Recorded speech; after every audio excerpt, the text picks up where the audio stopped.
It was September 12, 1990.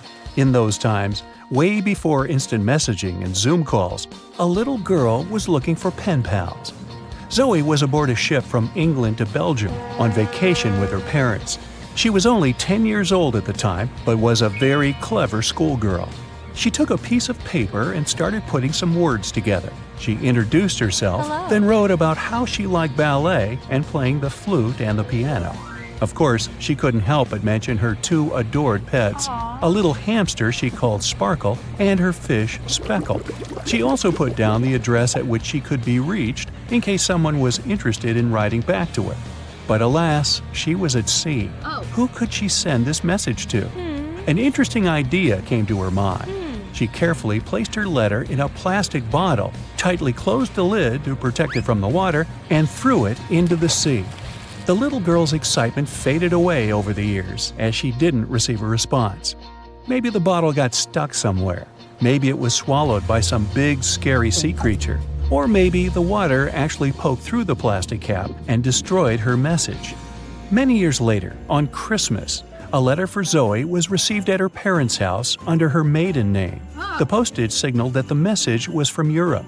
It was from a Dutch couple, Piet and Jacqueline Lateau, who had found her delicate bottle and were very considerate to write back.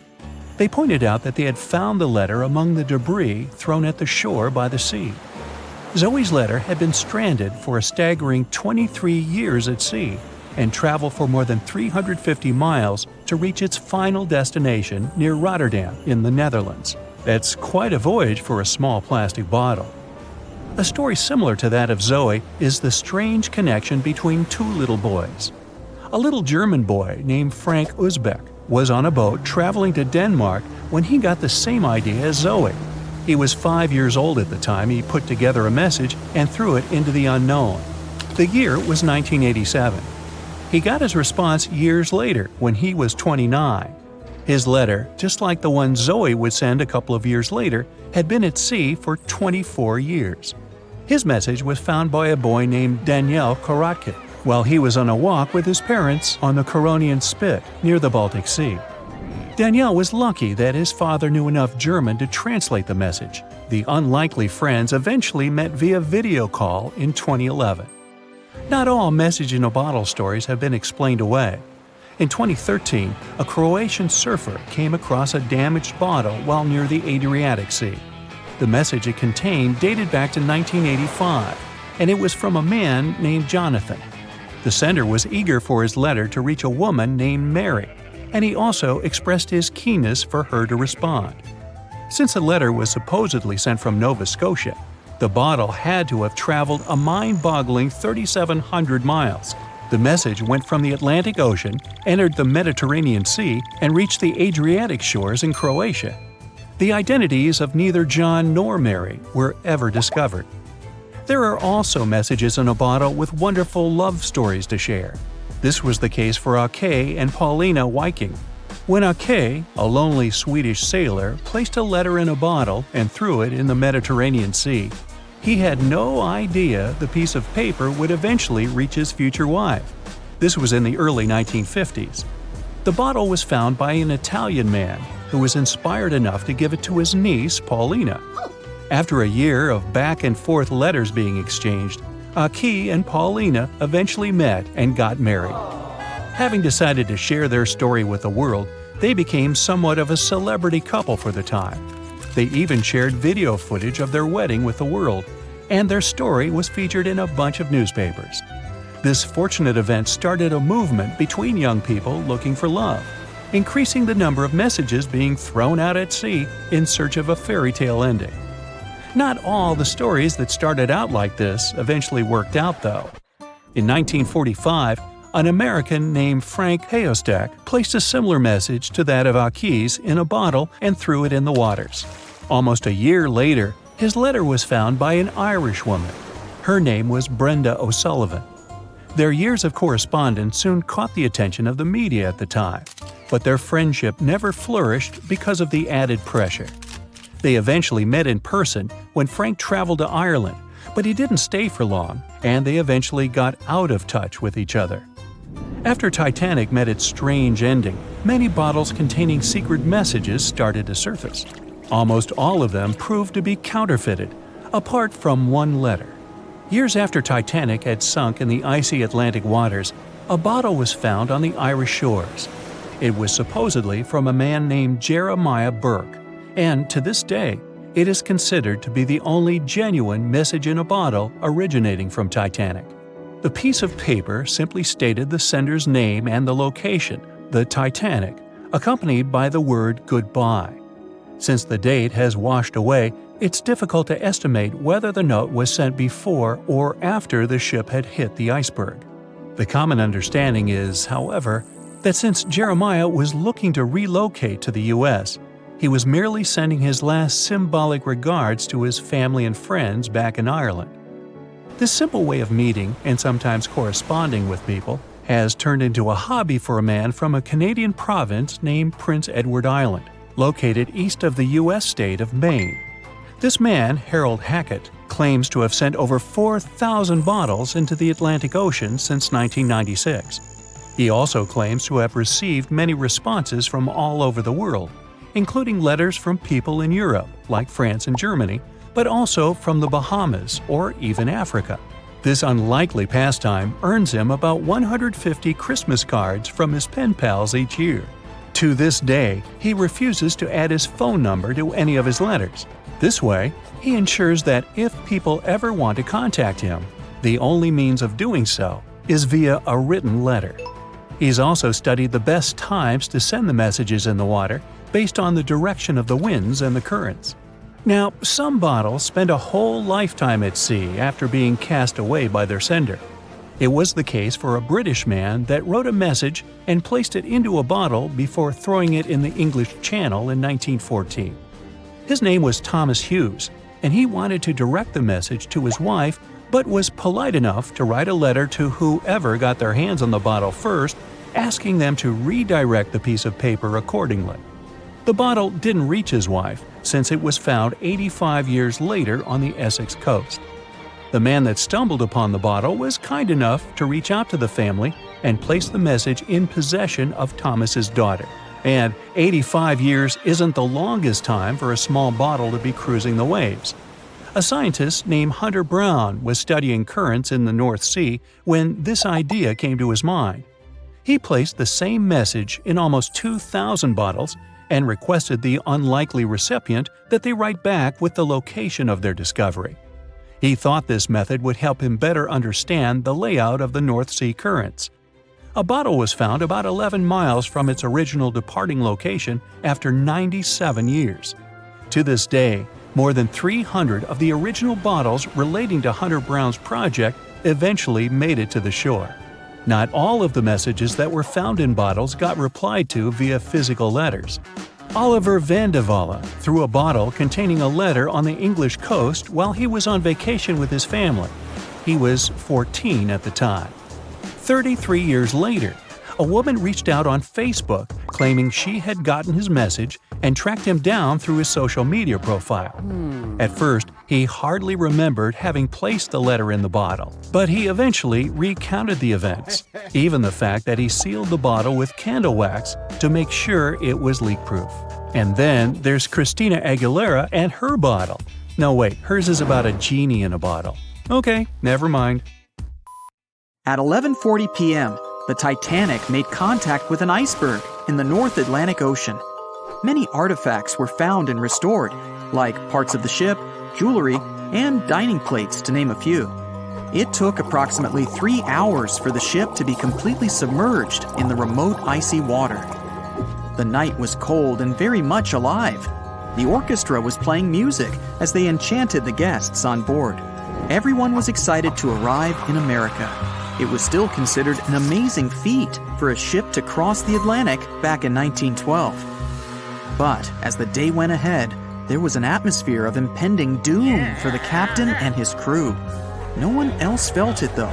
It seemed to them nothing could possibly go wrong, and this would just be another regular night. To them, the Titanic was unsinkable. The last thing on your mind when thinking about the Titanic is the male crew. Yes, there were mailmen on board delivering mail to America. It may seem like a pretty mundane occupation, but there was a very tough test to pass in order to be accepted on board.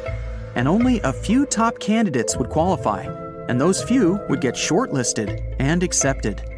John Starr March, an American, was one of these mailmen earning between $1,000 to $1,500 a year working on the Titanic. Back in 1912, this was considered to be a lot of money. They were not officially part of the ship's crew, since the mail crew was placed near the third-class quarters. But given their influence and resistance, they were eventually moved and given a private dining area. March got this job since he needed the money to support his family. He found a perfect way to earn some big bucks, working on a large ship traveling across the ocean. He was 51 at the time and came from New Jersey. Sadly, he was on board when the ship sank and didn't make it. But they recovered a pocket watch that gives us a little insight into what happened that fateful evening. It's a gold case engraved with filigree and had a caption saying it was made by the Elgin National Watch Company. On the surface, you'd think this would just make a pretty cool antique sitting over the fireplace, but there are some unusual details about it. There are obvious signs water seeped beneath the glass, and the black arms of the watch indicate the time to be exactly 1:27. It leaves us wondering why the clock stopped at this precise hour. What was the owner doing? The mail clerks were operating a fully functioning and efficient mail sorting facility on board the Titanic. This wasn't something you'd come by often on a cruise ship, since typical ocean liners use closed mail bags to transport the mail from one port to another. But the mail sorting facility on the Titanic allowed passengers to send out postcards whenever the ship docked in transit zones in Ireland and France. According to reports, people started heading back to their rooms at around 11 p.m., but some of them were still hanging around and enjoying their night. The 5 mailmen were celebrating a colleague's birthday in their separate dining room. 5 minutes before impact, crew members spotted the iceberg and rang the bell 3 times as a warning that something was ahead of the ship. They gave orders for the Titanic to move left, or, as they say in the biz, hard a starboard, to make the engines reverse. It was not enough to avoid the great impact. At 11:40 p.m., the Titanic struck the iceberg, and disaster erupted on the inside. Not just water seeping in and ultimately sinking the ship, but panic and chaos among the passengers and crew members. Captain Smith reached the deck and was informed that the Titanic had hit an iceberg. And at the same time, the mailroom began filling with water. We know that the 880-foot ship was completely submerged at around 2:20 a.m., with 706 survivors. The time between the impact and the sinking was really eventful. At midnight, they started getting the lifeboats ready for the passengers to evacuate. Orders were given for women and children to board the safety boats with some crewmen to guide and operate them. The problem was that the 20 safety boats available could only host 1,178 people out of the total of more than 2,200 passengers on board. March and his colleagues began sorting out the mail. There was chaos in directing and ordering around. With each second passing, icy cold water was filling the ship. 15 minutes after midnight, Captain Smith ordered his crew members to send out a distress signal. Even though SOS was established earlier than the Titanic, many others used CQD. The CQ stands for General Call, and the D is Distress. The Frankfurt was too far away to help, even though it was one of the first to respond. Even the Titanic's sister ship, the Olympic, responded, but it also was too far away. At 12:20 a.m., the Carpathia received the urgent message and redirected from its original course to help them out, even though they were 58 nautical miles away. Although this was some relieving news, the water kept seeping in at an alarming rate. It wasn't easy to keep everyone calm, knowing that the ship could be underwater in a matter of hours. At this point, many passengers were already on board the safety boats, waiting to descend into the water. The musicians on board began playing music for the ones still waiting. At first, they were playing in the first-class lounge, and then they moved to the deck. There's a debate on how long they were playing for and what song it was. None of the musicians made it out. The 5 mailmen on board were also doing their duties while the ship was sinking.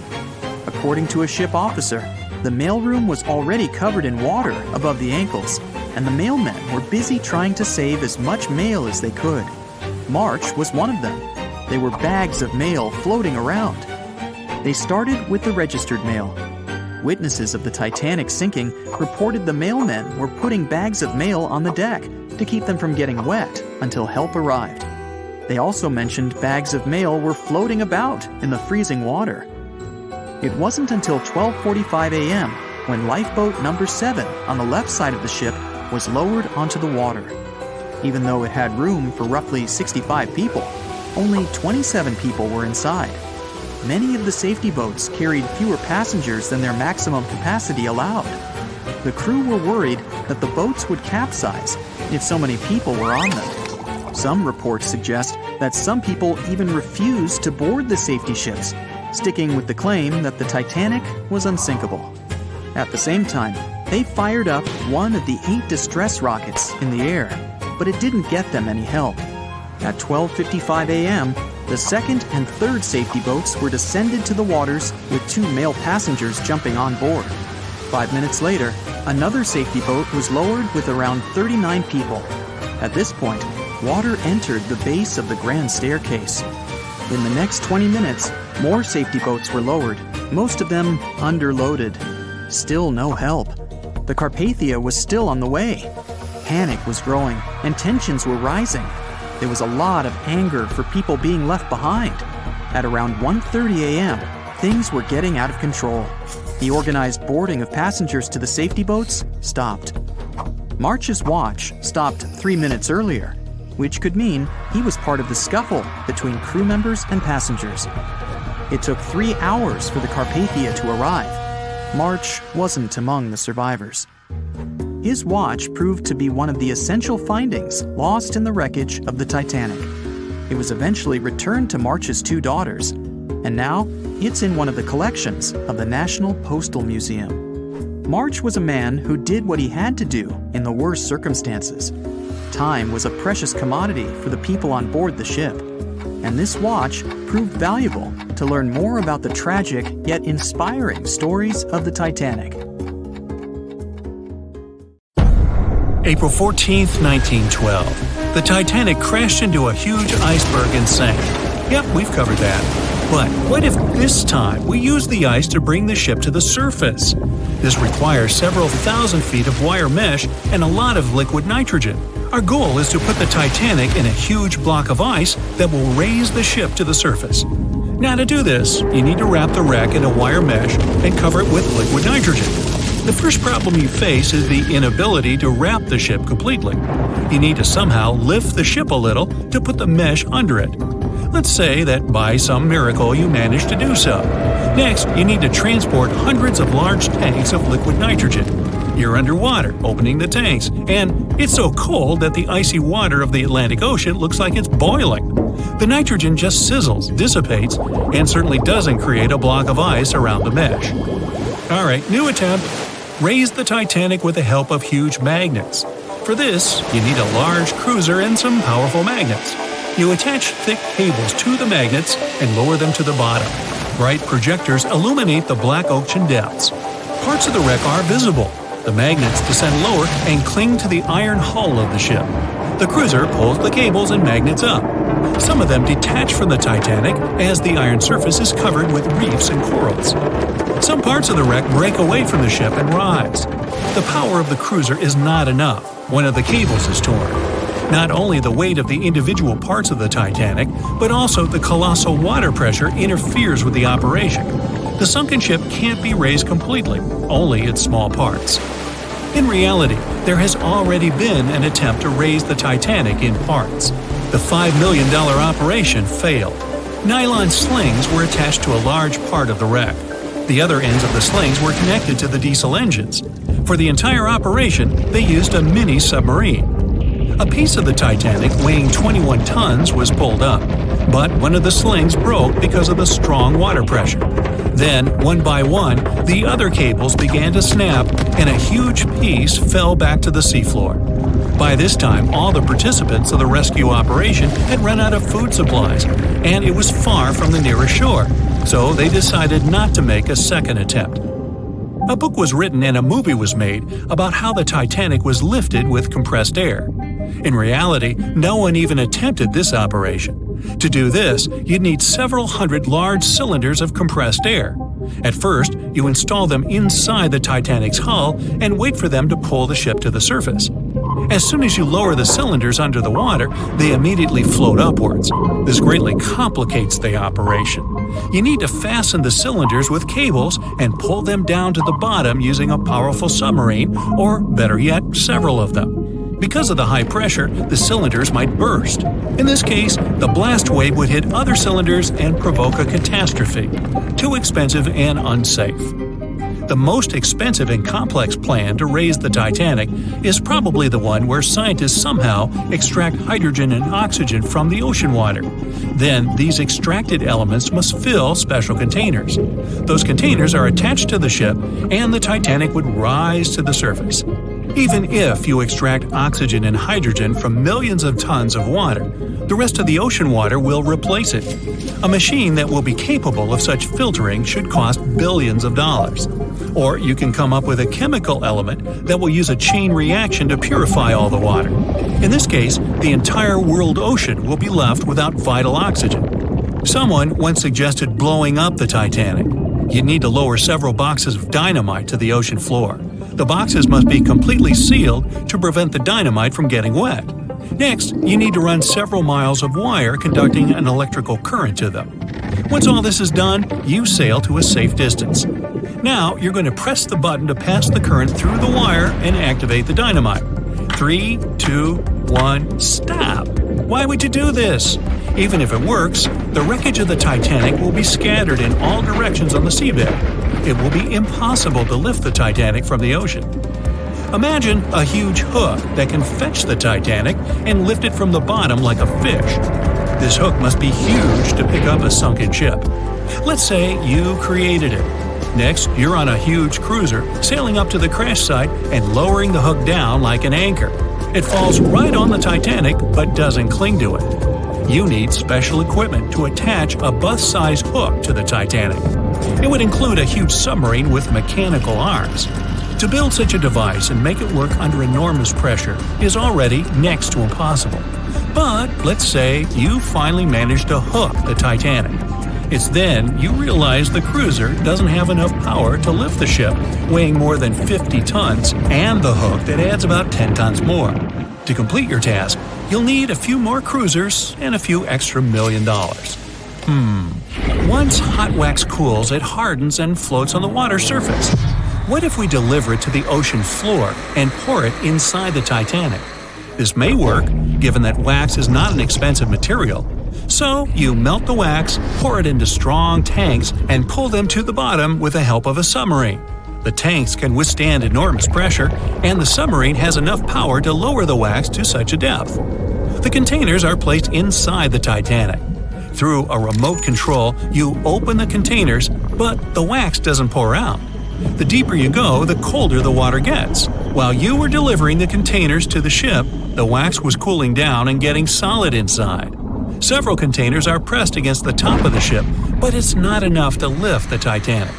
Other containers simply float away to the surface. And even if the containers were thermostatic and kept hot inside all the time, once released, the wax would solidify in an instant. There would just be no time for it to spread and cover the Titanic from within, so it would just float up as well. Alright, you fill several large and sturdy bags with Vaseline. This substance acts just like wax in the cold. It gets solid and floats.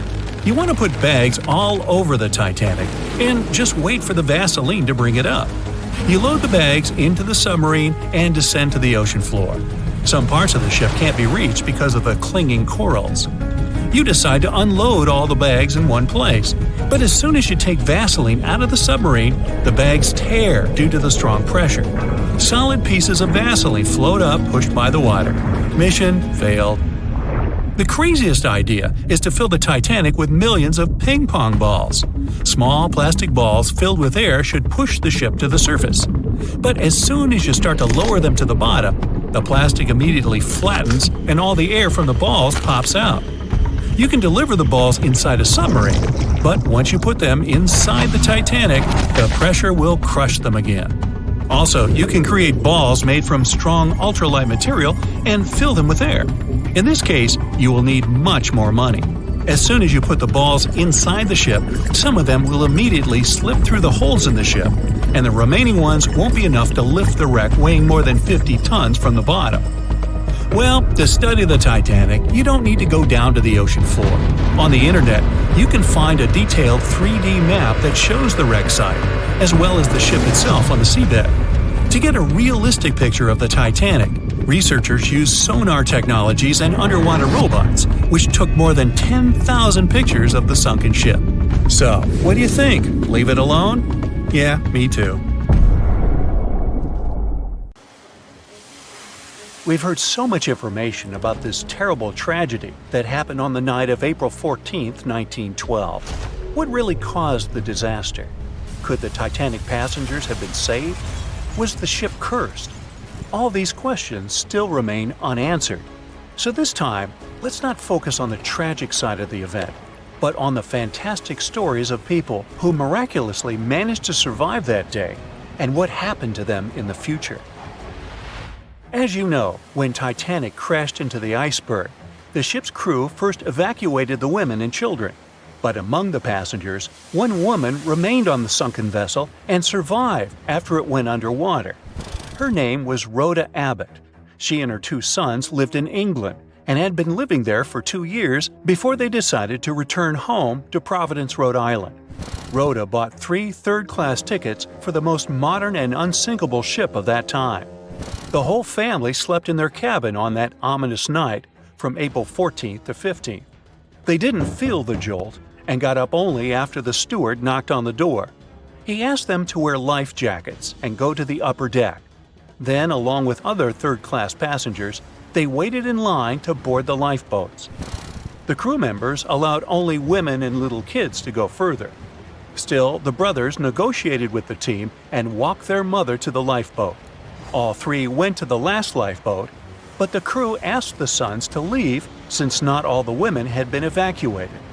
Rhoda didn't want to leave her sons, so she decided to stay with them. She left the boat and hugged the boys. By this time, the ship was sinking into a stern-up position. The deck tilted. Rhoda tried to hold her sons but couldn't. She slapped off the deck and fell into the icy water. From there, she swam to the lifeboat that was washed away from the deck. Rhoda climbed aboard and watched the Titanic go under the water. Unfortunately, she was unable to save her 2 sons. Besides her, there were 13 people in the boat. But in the end, no one except Rhoda survived. A few hours later, the ship Carpathia arrived and found a nearly frozen Rhoda in the boat. The vessel arrived almost 3 days later in New York, where Rhoda was hospitalized, and she lay there for about 2 weeks. Swimming in cold water caused her asthma, which remained with her for life. Later, she admitted that she hadn't regretted that she had refused to evacuate with other women because she got a little extra time to spend with her sons that night. Another survivor of Titanic was Violet Jessup. She boarded the ship not as a passenger, but as a working staff. She was hired by the White Star Line, which was looking for people to serve wealthy clients on the new luxury liner. And on April 10th, after an interview, Violet boarded the Titanic. The first days of work went as usual, but then the ship crashed into an iceberg. In the beginning, no one panicked and didn't even want to believe that the unsinkable boat could go down. But while the people on the upper deck were having these conversations, water flooded the ship's hold. Violet, along with other stewards, helped people evacuate. One of the ship's commanders ordered Violet to get into the boat first to show everyone else it was safe.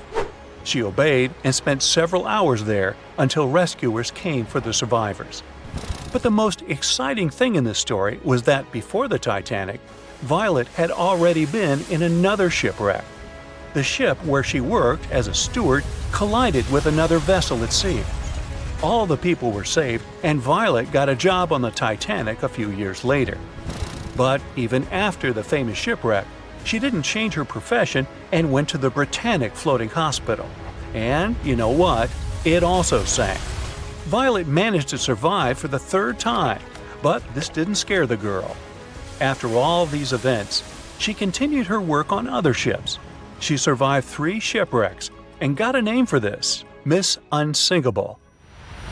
One of the bravest passengers of the Titanic was the ship's chief baker, Charles Jogan. On the night of April 14th, he woke up after the collision with the iceberg. During the few hours as the ship was sinking underwater, Charles helped the passengers. First, he ordered his bakers to supply all rescue boats with food, then helped the crew evacuate the passengers.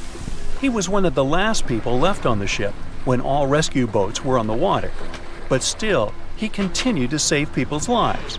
Charles started to throw deck chairs overboard so people could hold on to them. Then, when half of the Titanic went down, he lowered into the icy water, where he noticed a capsized rescue boat. Charles boarded it and waited a few hours until rescuers appeared. And the most incredible thing is that he was completely fine when the Carpathia arrived and found him. He had not even a scratch and wasn't at all hypothermic.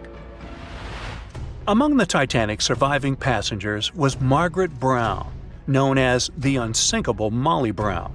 She was visiting a friend in England with her daughter. But when Margaret found out her grandson was ill, she immediately bought a ticket to New York on board the Titanic. After colliding with the iceberg, Margaret bravely helped people evacuate until the stewards forced her to get into a boat. She continued to help other passengers until they were rescued by the Carpathia. Margaret created a survivors committee and raised about $10,000. At that time, it was quite a lot of money. For many years, she protected and supported the Titanic's passengers, who were in poor financial condition. Margaret also helped to build the Titanic Memorial in Washington. A wealthy English businessman, J. Bruce Ismay, was on board the Titanic, and the shipwreck was not the only disaster for him. He managed to jump into the last boat 20 minutes before Titanic was completely submerged. Thus, he saved his life but condemned himself to eternal contempt. When he was on the mainland, the newspapers began to write about him as the main coward of the Titanic. Also, some articles accused him of sinking the ship. Ismay was a White Star Line company director that created the ship. And according to newspaper articles, the businessman asked the captain to sail faster. He wanted the ship to arrive in America ahead of schedule and receive good reviews in the press. As a result, the ship crashed into the iceberg at high speed and damaged the hull.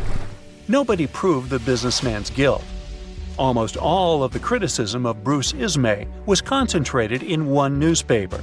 Its publisher had a fight with the businessman before the tragedy, so they decided to destroy his reputation.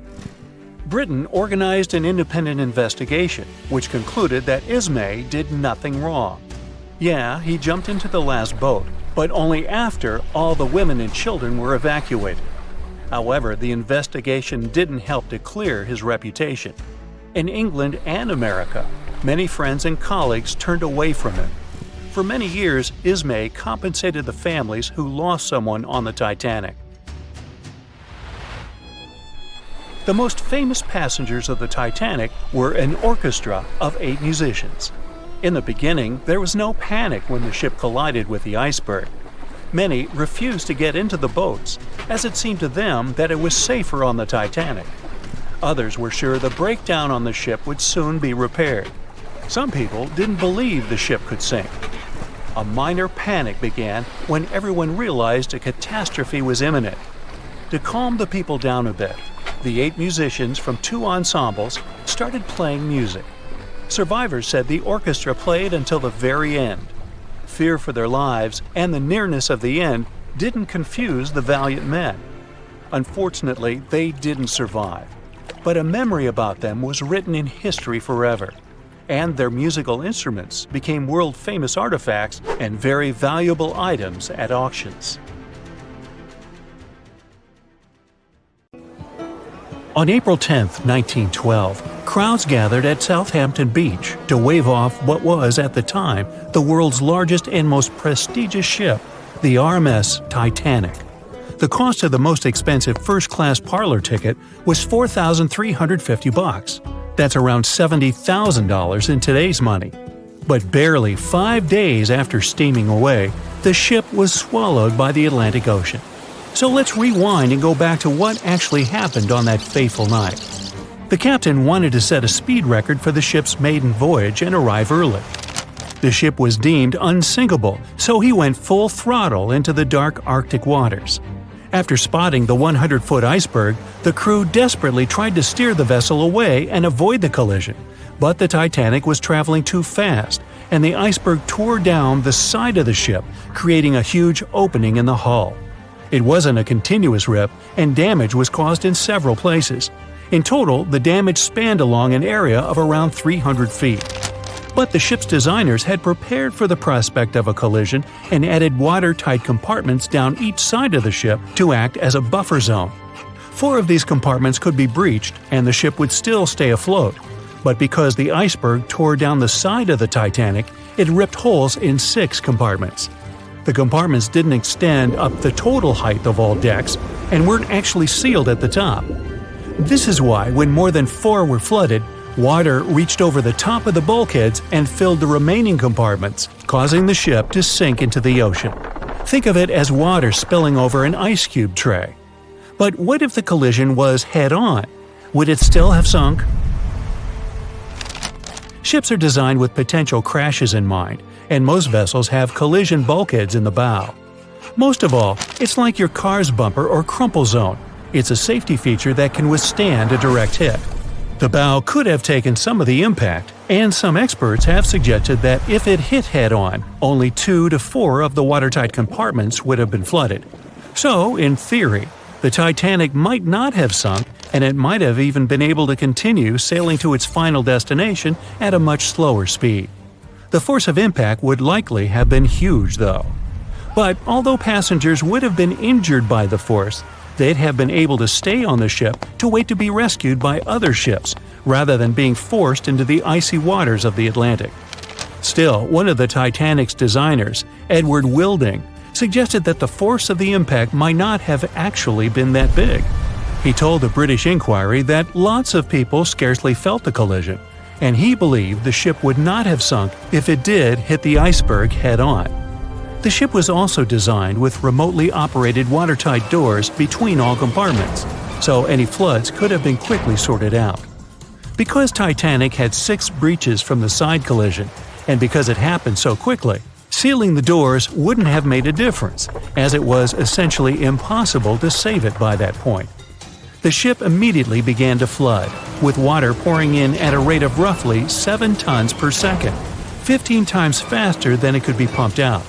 So, while it sounds like the Titanic would have survived had the ship hit the iceberg head-on, this idea does come with some issues.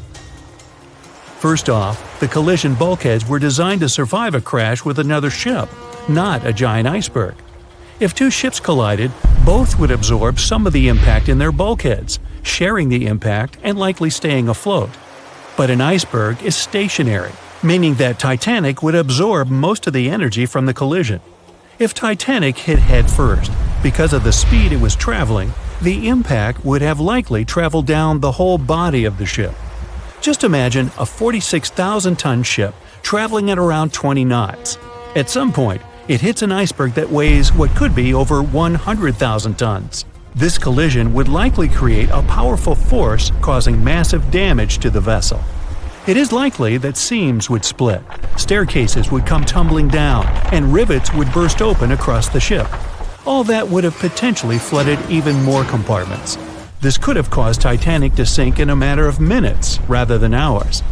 But that's just the tip of the iceberg. As we all know, the biggest part of it is hidden underwater. So if Titanic had been traveling head-on, it's likely it would have hit the part of the iceberg below the water first, which would send it veering off course. Hitting an iceberg is not like hitting a brick wall. In this case, the ice under the water would have torn open the bottom of the ship and caused damage to the sides. Icebergs also aren't flat, solid objects. If a flat collision happened, the ship might have stayed afloat, but icebergs come in many shapes and sizes, from domes to wedges. Studies have also been done on the steel used to produce Titanic, and the tests show the metal was about 10 times more brittle than the steel we use today.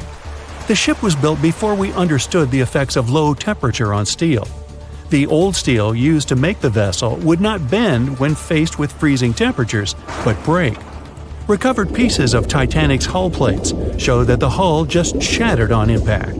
Hitting head-on would also cause a very severe and abrupt stop, so even if the ship hadn't sunk, there would still have been major issues. Think about when you suddenly hit the brakes on your car, or when the bus stops while you're walking down the aisle and you get flung forward. Passengers would have been thrown across the ship, and because the crash happened at night, most people were sleeping, so wouldn't be able to effectively prepare for any sort of impact. This would result in injuries for most people on board. It would be especially bad for those at the front of the ship, where the accommodation for the off-duty firefighters, greasers, and engineers was. But while passengers and off-duty crew may have been thrown out of bed, there would be a lot more survivors than in the original scenario. Many ships have had head-on collisions and made it back to shore. Not many people know that Titanic actually had two sister ships. The White Star Line, the company that built Titanic, also built vessels called Britannic and Olympic. Captained by Edward J. Smith, who would later helm Titanic, the Olympic set off on its maiden voyage in June 1911. But much like Ford's sister ship, disaster was just around the corner. On its fifth commercial voyage, Olympic collided with a Royal Navy ship, HMS Hawke. While the Olympic received damage to its side, Hawke crashed into the other vessel head-on. The bow of the Hawke was completely crushed by the collision, but because the ship had watertight compartments, it managed to survive the impact and later returned to shore for repair. Another study case is the SS Andrea Doria, which was an Italian ocean liner that made global headlines in 1956. Like the Titanic, the Andrea Doria was heading for New York City on its 101st voyage when disaster struck. On July 25th, the vessel collided with the 524-foot Swedish passenger liner Stockholm. The Stockholm hit the ship head-on, but the point of impact for the Andrea Doria was on its side. The front of the Stockholm was completely smashed, but because the impact was on its hull, it managed to survive. The Andrea Doria, however, sadly sank due to the collision being on the side of the ship. So these cases could suggest that maybe the Titanic would have survived had it hit the iceberg head-on.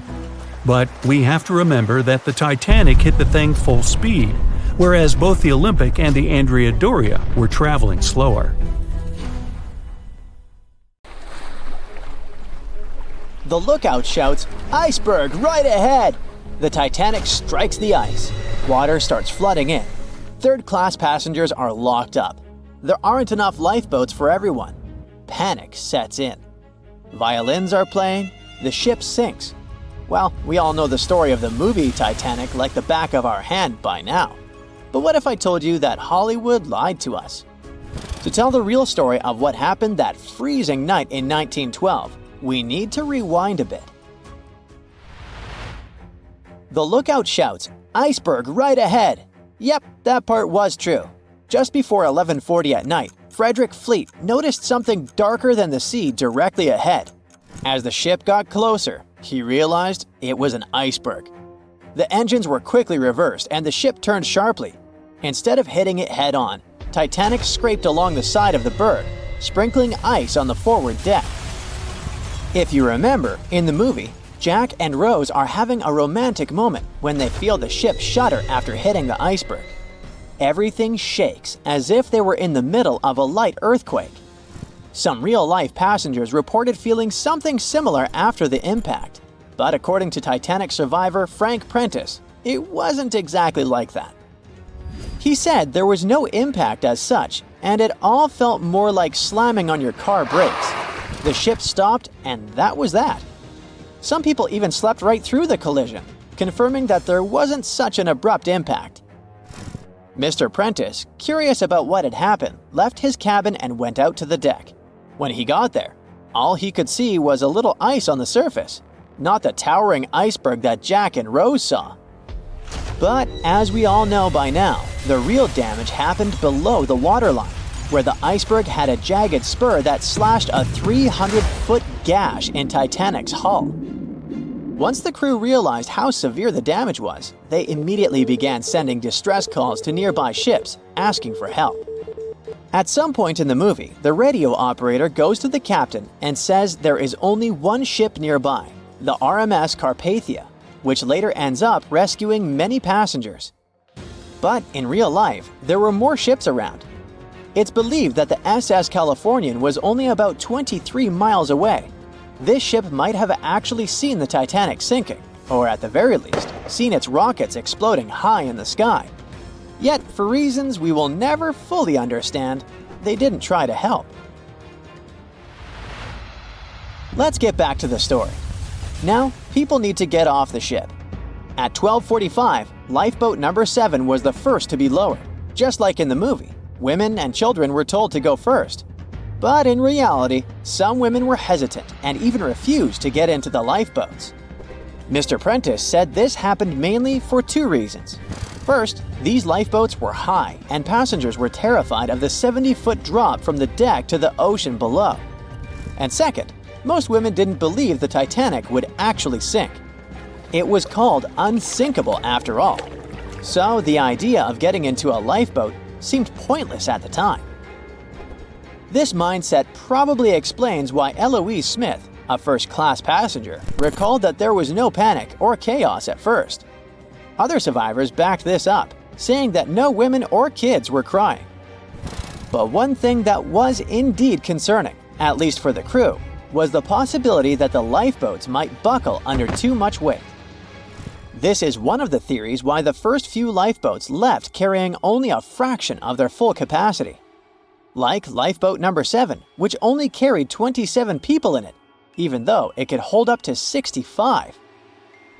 In total, Titanic had 20 lifeboats, which could carry about half of the 2,200 people on board that night. But that didn't happen.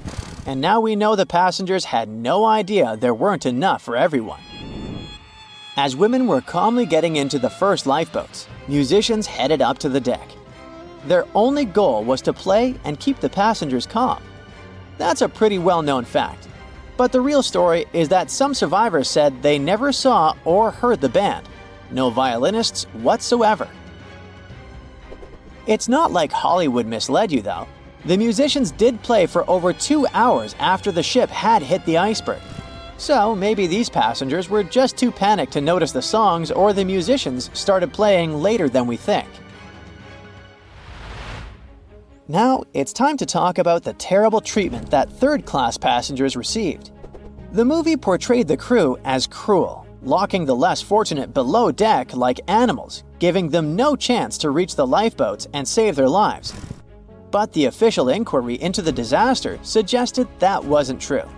I mean, yes, fewer third-class passengers survived compared to those in first and second class, but there were other factors at play. Many third-class passengers were reluctant to leave the ship, clinging to their belongings, and had a harder time making their way up from the cabins, which were at extreme ends of the ship. Some survivors confirmed that they were not locked up. In fact, it was quite the opposite. Mrs. George Wabi, a Lebanese woman traveling in third class, said that when chaos had erupted, some brave crew members and well-dressed first-class passengers had actually helped her get up to the first-class deck and eventually onto a lifeboat.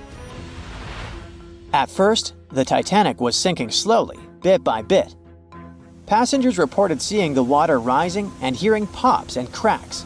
Then, there was a loud boom. Some said there had been just one explosion, while others described it as a series of smaller explosions, which they'd thought had been the bulkheads giving way. And there's also a group of people who said they had only heard a rumbling sound.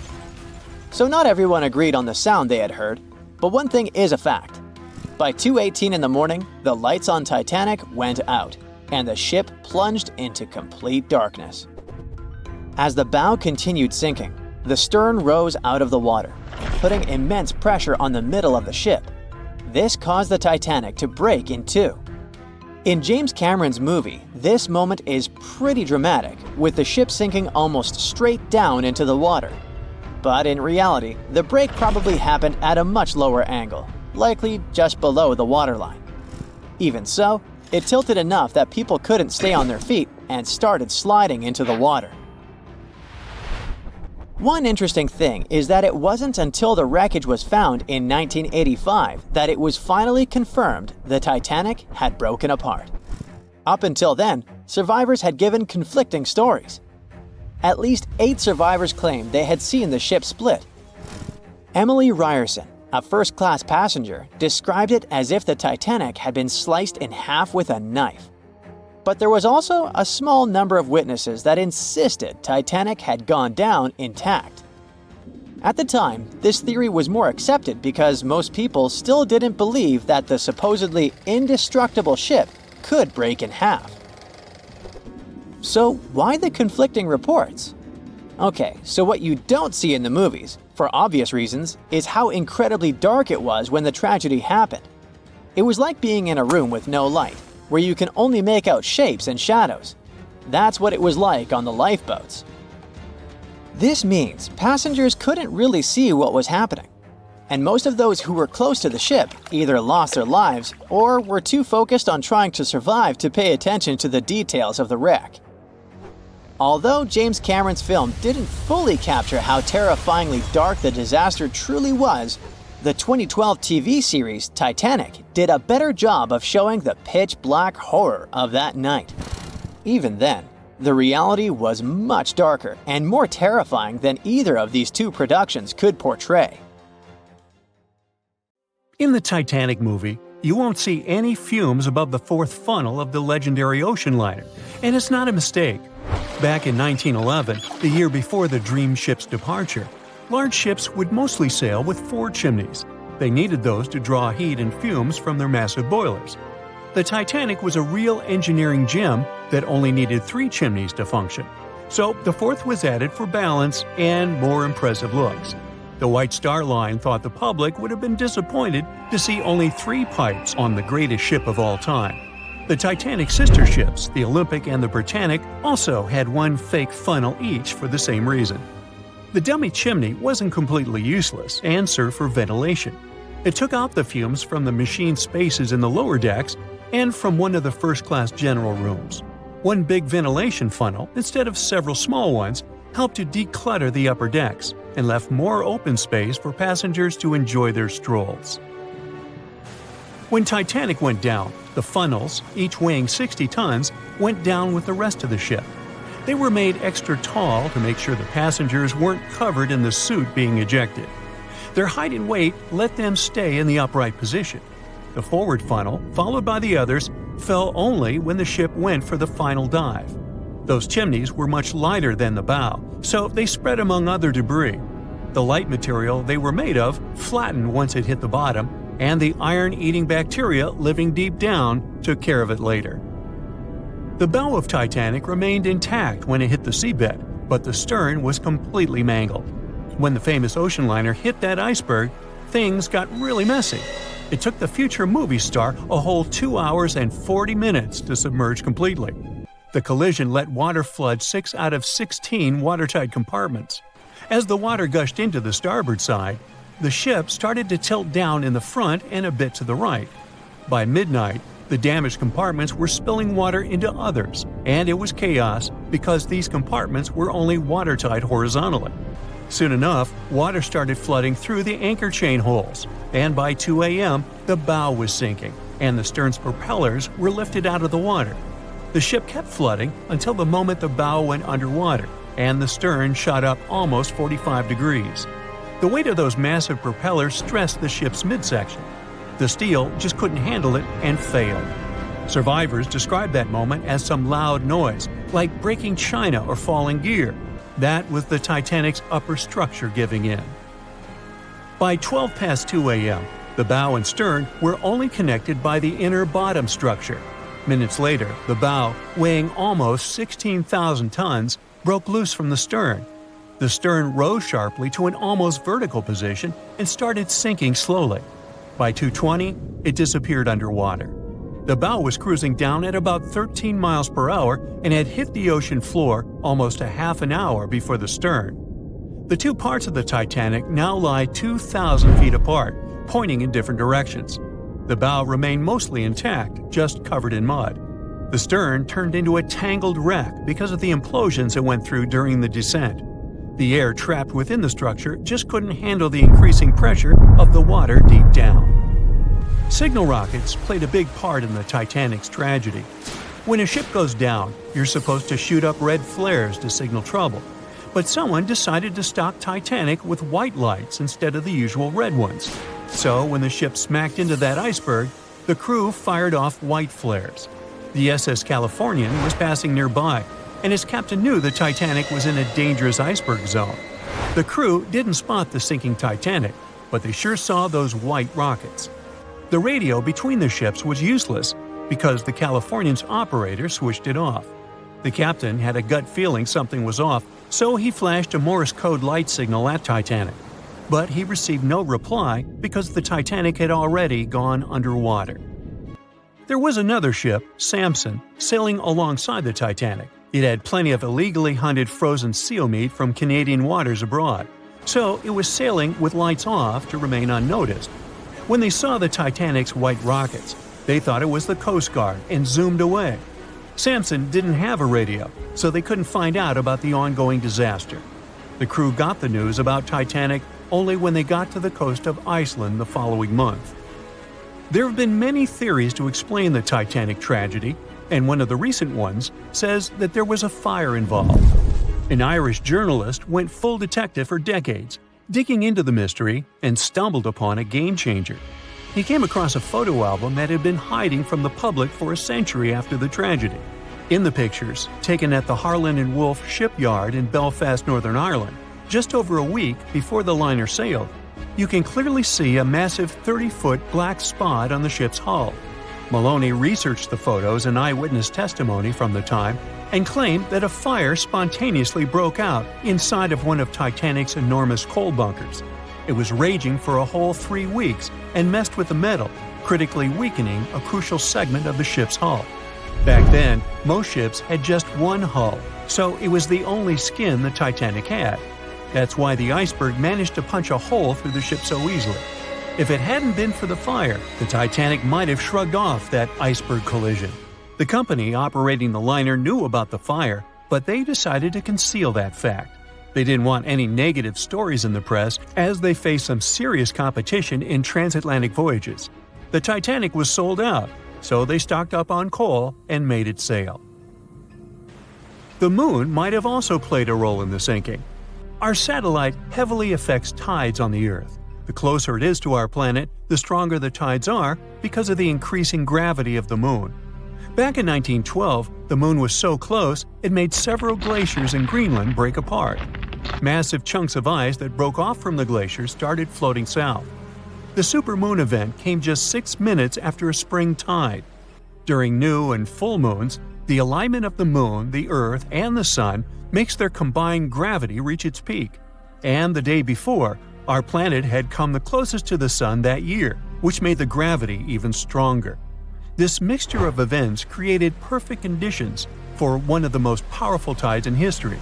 It created the perfect conditions for the icebergs breaking off from Greenland's glaciers to move freely. Opponents of this theory say that the difference in tidal force wasn't actually that big, and it couldn't have been the main cause of the sinking. The iceberg tore down the side of the ship, leaving a huge opening in the hull. It wasn't a continuous rip, and damage was caused in several places. Some experts believe the ship would have survived the iceberg if it had hit head-on. The Titanic had watertight compartments designed to prevent flooding in case of a collision. Only the first 3 or 4 of these compartments would have been flooded. This could have helped save a lot of lives. Supporters of this theory put the blame for the disaster on First Officer William Murdoch. Huge, fast-moving ships don't just turn in a matter of seconds like a speeding car. It takes minutes. When Murdoch realized the collision was inevitable, he tried dodging left to avoid a direct hit. But despite his efforts, the ship still collided with the iceberg. You know the rest. April 14, 1912. A cold evening somewhere in the North Atlantic. On board the most modern and unsinkable ship, the Titanic, a dinner is held. Two well-dressed men are sitting at one of the tables. One of them is a famous British journalist. He tells his interlocutor an interesting and at the same time terrible story. It all started about 1000 BCE in ancient Egypt. At that time, one woman was born in the city of Thebes. No one knew who she was or what she did, but she had a high social standing. Towards the end of her life, she was proclaimed a priestess in the College of Amen-Ra. Her body was embalmed, placed in a wooden casket, and covered with a massive lid bearing the image of a woman and mysterious inscriptions. She was buried in Thebes along with other people of the upper class. The mummy of this woman lay at rest for almost 3,000 years. The burial place had been carefully hidden. Around the first half of the 19th century, a group of locals accidentally discovered the ancient tomb. They disturbed the peace of the priestess. No one knows exactly what happened that day, but the mummy was removed from the casket and disappeared without a trace. A few decades later, a group of 4 wealthy friends from England came to Egypt for a trip across the upper part of the Nile. First, they went to visit the excavations of the Temple of Amen-Ra near the city of Luxor. There, they found the empty mummy case. It depicted the priestess with dark eyes looking into the void. There was something sinister in her gaze. They didn't know who the case belonged to, but they were so amazed by the beauty and energy of that find that they decided to buy it from the locals. The buyer disappeared the same night before the case was delivered to him at the hotel. Some said they'd seen the man leave the hotel and go towards the desert. No one knew why he did it. No one else saw him afterwards. Another man from the same group took the casket. During their return home, one of the friends was seriously injured. After arriving in London, the new case owner discovered the bank where all his money was placed had gone bankrupt. In one day, the man turned from a wealthy businessman into a beggar. A third friend also experienced the sinister influence of the ancient find. He lost his health, job, and eventually even his life in an accident shortly after returning to London. Before going bankrupt, the owner gave the ancient casket to his sister who lived in London. One of the friends of this woman came into the room, saw the Egyptian artifact, and immediately felt the dangerous energy emanating from it. Then the owner's sister gave the case to a famous photographer. He took some photos and was horrified. According to his words, he saw a real priestess with a human face in the photos. She looked at him with an ominous, icy gaze. No one except the photographer touched the film of the camera. No one changed the photo. Shortly after, the photographer mysteriously went missing. From that point, the story becomes vague. According to one version, the owner's sister gave the artifact to the British Museum. The man who transported the case passed away soon after, and his assistant got into a terrible accident. Another version says that the item from the Egyptian tomb was bought by a rich businessman. After that, 3 members of his family also had an accident, and his house burned down. Convinced the mummy case was cursed, he gave it to the British Museum. The interlocutor listens to the story with such interest that he forgot about dinner, which has gone cold. "How did you know all this?" he asks. The journalist replies he has been studying everything related to the mummy and its owners for several months. He found evidence of all the accidents and put together the full picture. "So, what happened next?" the interlocutor asks. It seems the mummy case should find peace in the museum. The priestess was surrounded by other kings and queens from different times. However, there was no peace. Scientists and ancient languages experts tried to decipher the symbols on the case. They found out that most of the inscriptions meant curses and misfortunes addressed to those who'd dare to disturb the peace of the priestess. Every night, The guards and museum staff heard the knocking coming from the mummy case.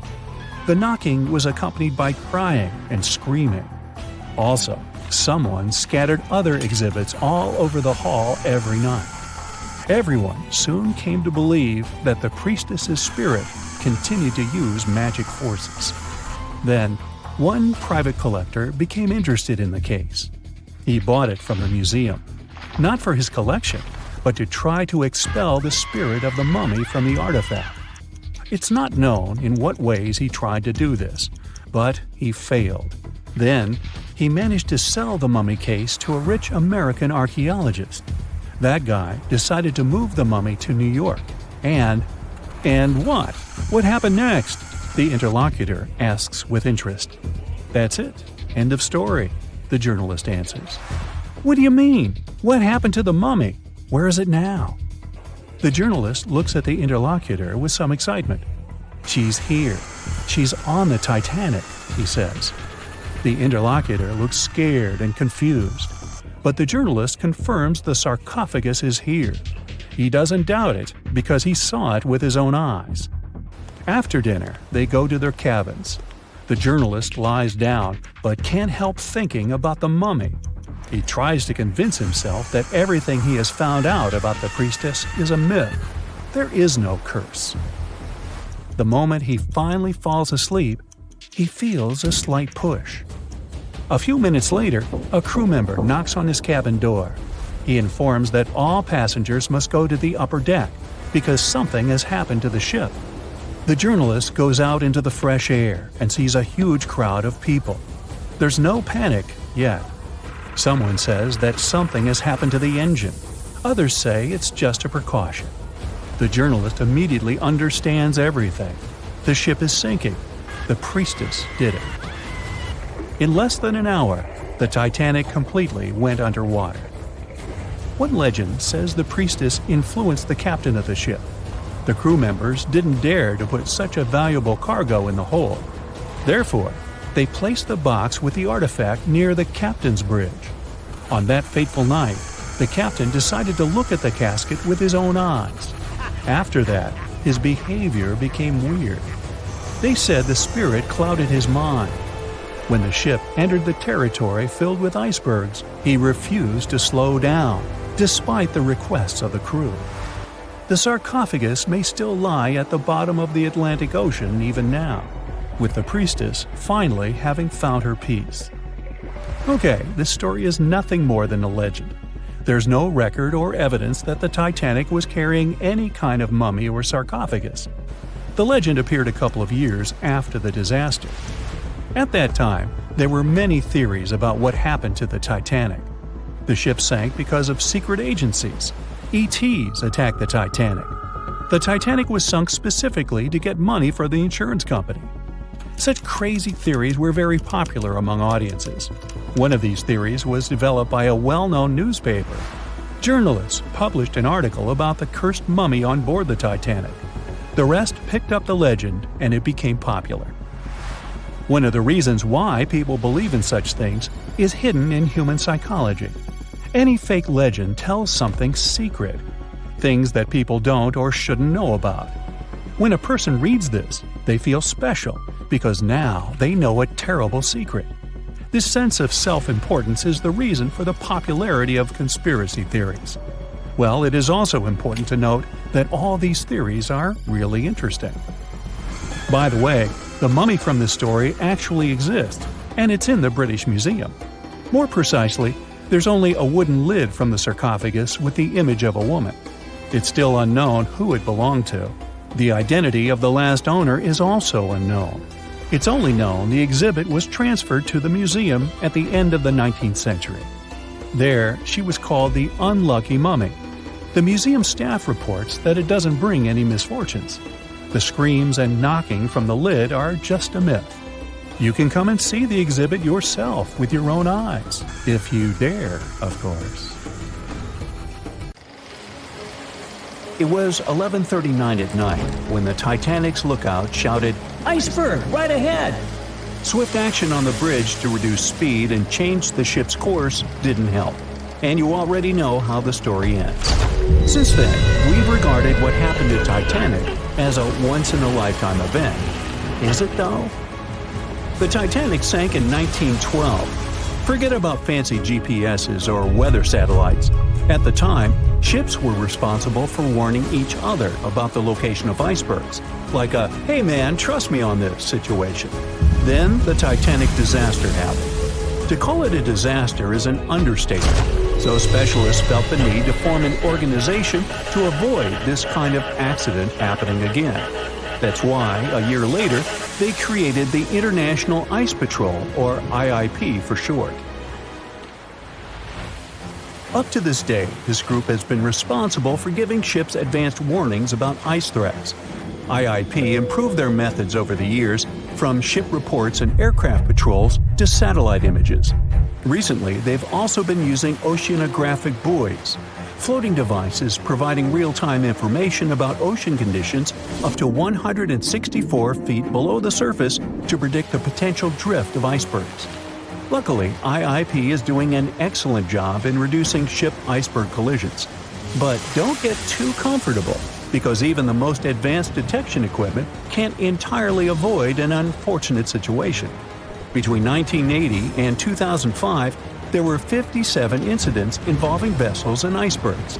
And the chilling truth is that today's ships are more likely to run into an iceberg than the Titanic was. Studies have shown that 1,038 icebergs crossed the area where the Titanic sank back in 1912. You might think that's a lot, but scientists say it's not really a big deal. I mean, yeah, it's on the higher side, but there have been 14 years with even more iceberg activity since then. Nowadays, the number of icebergs is going up due to the accelerated melting of Greenland's glaciers. And since more ships are heading into polar waters, the chances of ships bumping into icebergs are higher. But the real danger for captains is invisible enemies, called growlers and bergy bits. Growlers are these small icebergs that can be the size of a regular door. And bergy bits are also considered small, measuring around the size of a school bus. These icebergs might seem harmless, but they're actually tricky since they can be completely invisible to radars or satellites. Let's see what happens when a modern cruise ship as big as the Titanic hits one of these small icebergs. Meet the Norwegian Sun, a luxurious cruise ship like Titanic, as it has the capacity to accommodate 2,400 passengers and more than 900 crew members. On July 2022, this cruise ship was on its way to Hubbard Glacier in Alaska when it found itself in the middle of a dense fog. Suddenly, passengers felt an impact and were terrified as the ship experienced a severe jolt. The fog immediately cleared and they realized what had happened. The Norwegian Sun had collided with an iceberg of the growler type. But the outcome was entirely different from Titanic. Thankfully, there were no injuries, and both the passengers and staff reached the Alaskan docks safely. Expert divers checked the condition of the boat, and they discovered that the ship had suffered some damage after the collision, so the rest of the trip was canceled. Now don't stress about packing for your next trip across the Atlantic, because accidents like the one with the Norwegian Sun are really rare. I mean, it's common for ships to encounter ice, but what's unusual is for it to be a problem. Most modern cruise ships wouldn't get physically damaged by an iceberg, and there's a reason for that. You see, the steel used in the Titanic also played a significant role in the disaster. The unsinkable ship, after all, was not so impact-resistant. Back then, the Titanic's hull was constructed using around 2,000 steel plates, which are believed to have been produced in an open hearth furnace. As a result, the steel contained a high concentration of phosphorus, oxygen, and sulfur. High levels of these elements make steel brittle at low temperatures, causing it to fail upon impact. While the steel used on the Titanic was of the highest quality available at the time, it wouldn't meet the safety standards of modern ships, and it was approximately 10 times less safe than what today's vessels use. But the most significant difference between the design of the Titanic and a modern ship lies in how the hull is put together. You see, the Titanic was built using over 3 million rivets for its hull and upper deck structure. So, when it struck the iceberg, the rivets started a chain reaction, causing the entire section of the hull to collapse simultaneously, causing an uncontrollable flood of water. In contrast, modern ships use a method called submerged arc welding, which fuses the edges of metal pieces together, creating a strong and continuous bond. This is safer because if any part of the ship gets damaged, the tear doesn't spread, making things worse. The damage remains contained within that section. Okay, so small icebergs are becoming more common, and vessels have been adapted to deal with them. But there's still one more scenario to consider. What if a huge cruise ship hit an iceberg the size of a 5-story building? Imagine we've just created the world's largest cruise ship on the planet. Let's call it the Bright Seaside. Our floating resort is massive, 4 times the size of the Statue of Liberty. It's longer than the Titanic by 318 feet and carries about 3 times more passengers and crew. And just like the Titanic, our fictional ship can cruise at a top speed of around 23 knots. Now, picture this scenario.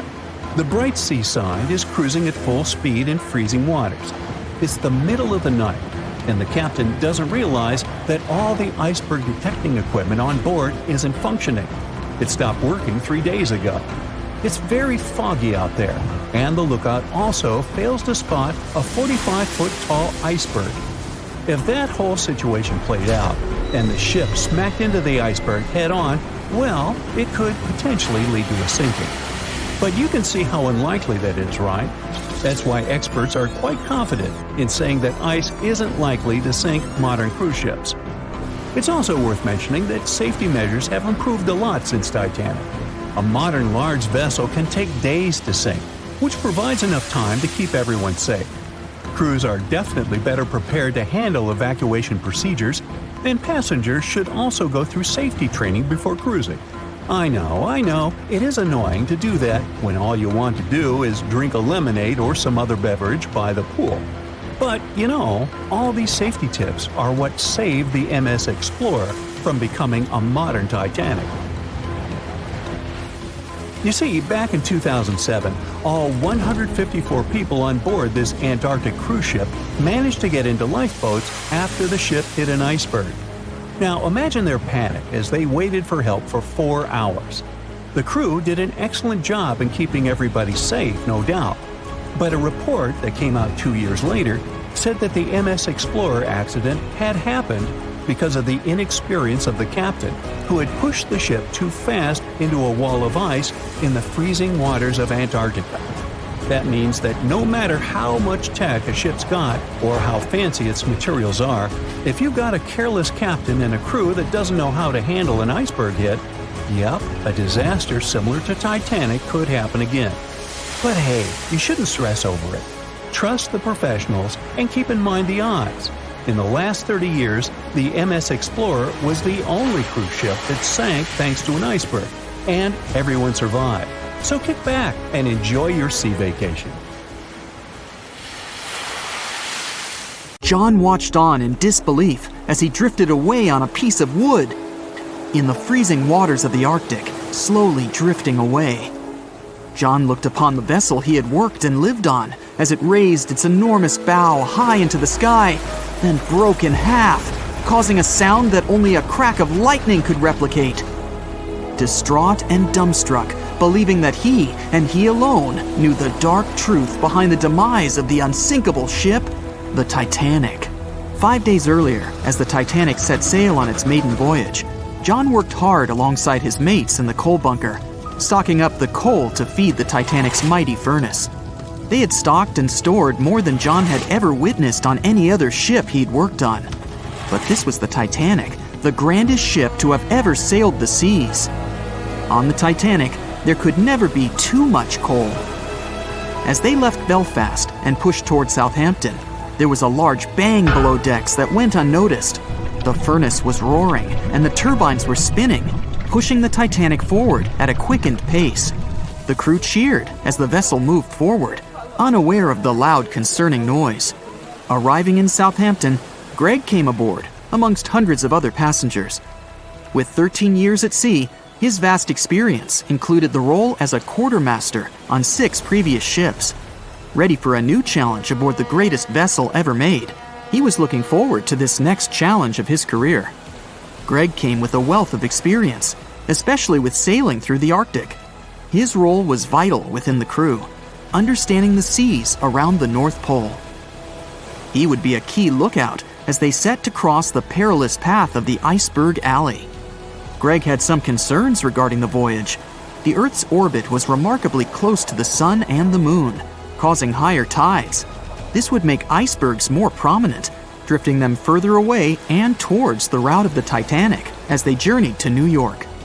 Assessing the lookout tower and inspecting the available gear, Greg found no binoculars. This made him concerned, but the sailors just laughed at Greg. "If the deck is short on ice cubes, we'll be sure to plow right through a berg to resupply." A sailor laughed.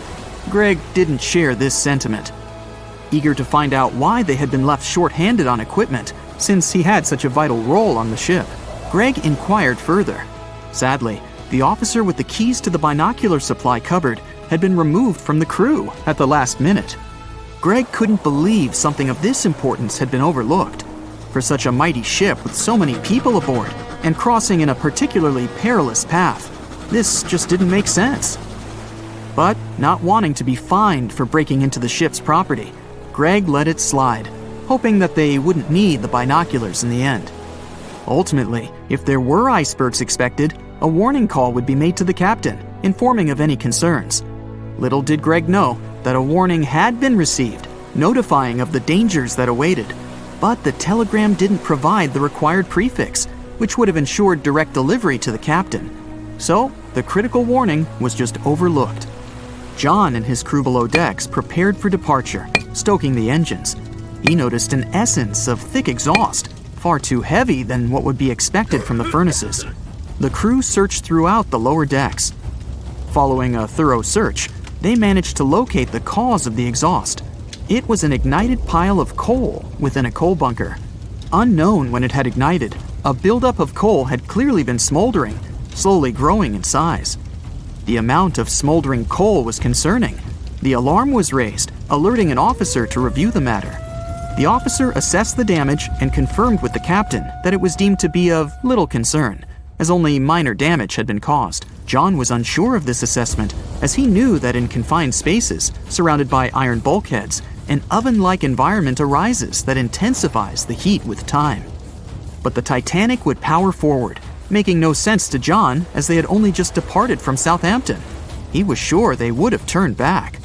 John and his crew were ordered to shovel the already lit coal into the furnace and continue shoveling until all the smoldering contents would be contained. It was a possible but painstaking task that could take the entire journey. The continuous intake of coal would ensure the turbines would spin at a constant accelerated pace, not what the Titanic was designed for. It was meant to be a luxurious passenger liner and not for breaking speed records. However, the crew would find enthusiasm in not only acknowledging the Titanic as unsinkable, but also as the fastest. John and his crew continued to shovel the coal into the furnace for several days.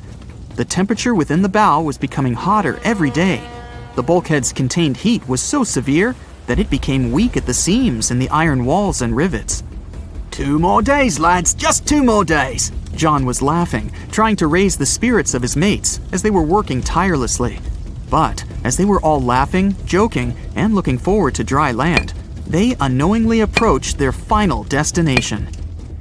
The Titanic was speeding through the calm sea. Greg looked ahead, above in the lookout tower, keeping a keen eye out as they were in iceberg territory now. Even though the way seemed clear, false horizons could occur, creating confusion about how far objects in the distance truly were. As they were traveling in the Gulf Stream waters into the colder Labrador Current, air columns cooled from the bottom upwards, creating a thermal inversion.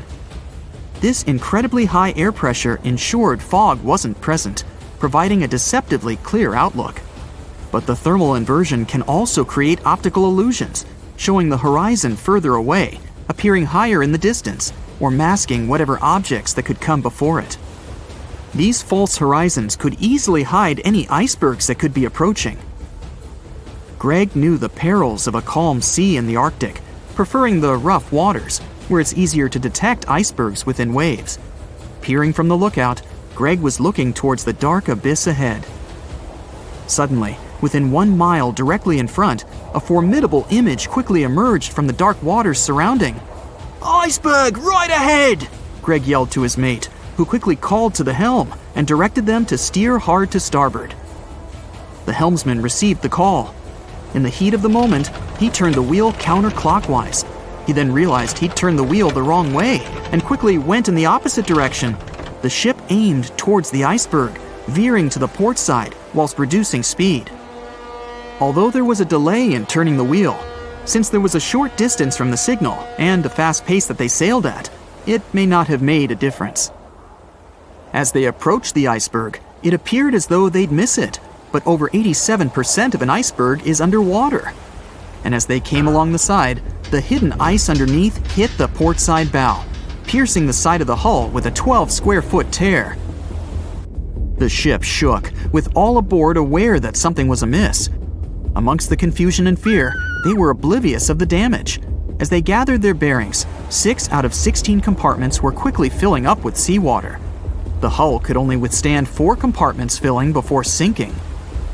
Time was ticking as the Titanic made its descent into the depths. The weakened bulkhead with heated steel pillars and rivets broke under the pressure and sudden change of temperature from the ice-cold water. The call was made to abandon the ship. Lifeboats were prepared to be released, while help signals were sent out to nearby ships. The radio operator was guiltily sitting, constantly calling out to a nearby ship that had been in contact with the Titanic recently. There was steady communication with this ship over the past few days, providing warnings of icebergs since the Titanic departed from Southampton. The final warning message received was just 1 hour ago. Upon receiving the final warning, the operator ignorantly responded, "Shut up," with the assumption that their warnings of icebergs were pointless. Following this unfortunate response, the ship turned their radio off and provided radio silence. The closest ship that was responding to their distress signals was 500 miles away, too far to provide any assistance in time. There were countless mistakes that caused the Titanic's watery end, whether they contributed directly or from sheer ignorance. The most tragic of them was the number of people aboard the ship, 2,224 of them.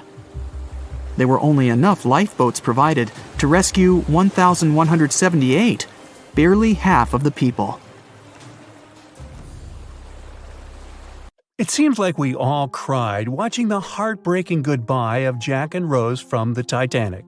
Oops, spoiler, sorry. But the real-life stories from the sinking of the famous ship were no less touching. Joseph LaRoche was born in 1886 in Haiti to a wealthy family. He was growing up without a dad, but his mother was a self-made woman and a respected merchant.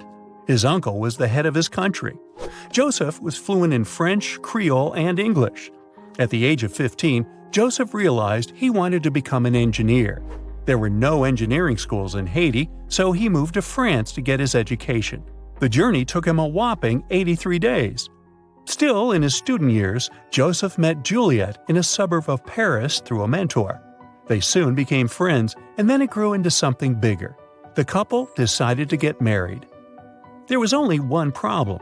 Joseph couldn't find a well-paid, qualified job even after completing his studies because of racial discrimination. The intelligent young man realized he could do better. Plus, he needed to provide for his growing family. His third kid was on the way. His uncle back in Haiti promised he'd help Joseph secure a job as a mathematics professor. His mother was overjoyed that her son and his family would be living in Haiti. She bought them first-class tickets for the French liner La France as a reunion gift. But that liner had really weird rules separating parents from their offspring for meals. The LaRoches didn't want to leave their youngsters and make them feel sad on a trip across the ocean. So they decided to trade their first-class tickets for La France for second-class tickets for RMS Titanic's maiden voyage. The Titanic was all the hype, and it didn't separate families, so it looked like a great deal. They planned to change for another ship in New York that would take them straight to their final destination in Haiti. The family boarded the Titanic on April 10, 1912, at Cherbourg. They had 3 days to enjoy the luxurious staterooms, a dining salon, a library, and 3 outdoor promenade decks available to second-class passengers. Juliet sent a letter to her father from Titanic's final stop in Queenston, Ireland. She told him they were more than happy with the accommodation. They had 2 bunks in their cabin and a couch that converted into a bed for their youngest family members. The family made friends with some nice co-passengers with whom they had traveled together from Paris. She thought they had been the only other French people on board, so they sat together for meals. Juliet mentioned they had all spent time together on the deck of the liner. She also wrote the people on board were friendly, although some sources say the family had gone through quite a lot of mean stares, gossip, and remarks. On the night of April 14th, their exciting journey came to an abrupt end. Even though Titanic's wireless operators had received warnings about drifting ice from nearby ships, the liner continued to plow ahead at full throttle. It was around 11:40 p.m. when Titanic's hull collided with the iceberg around 370 miles off the coast of Newfoundland. The practically unsinkable ship was severely under-equipped with lifeboats, enough for only about half of its 2,200 passengers. The nearest rescue ship, the Carpathia, was too far away to help. A steward woke up the LaRoche family and took them to the lifeboats, as Juliet remembered later. She couldn't speak any English, so everything that was going on seemed even scarier to her. A little after midnight, the crew received the order to give priority to women and children when boarding the lifeboats. Juliet later remembered a terrible panic had begun,